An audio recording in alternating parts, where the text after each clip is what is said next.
যারা বিটল পোকার চাষ করতেছেন অথবা করতে ইচ্ছুক তাদের জন্য এই ভিডিওটি।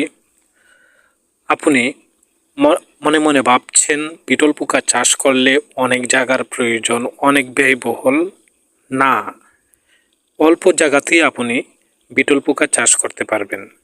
এই যে দেখতে পাচ্ছেন অন টাইম কাফে, আমি কিন্তু এখানে 500 লার্ভা মাদার করার জন্য প্রস্তুতি নিয়েছি। এখানে কিন্তু প্রতি 15 দিন পর পর আমার এখানে মাদার হচ্ছে। অল্প জায়গাতেই কিন্তু 500 মাদার আমি করতে পারছি।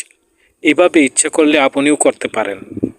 প্রত্যেকটি অন টাইম কাপ তারের মাধ্যমে 14টি করে 36টি করে আমি কিন্তু সেটিং করেছি।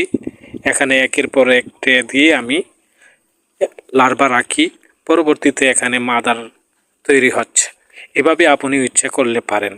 আর কারো যদি পিউপা, মাদার, লার্ভা প্রয়োজন হয় যে চাষ করবেন বা হাঁস মুরগ পাখিকে খাওয়াবেন, তাহলে আমার এই স্ক্রিনে দেওয়া নাম্বারে যোগাযোগ করতে পারেন।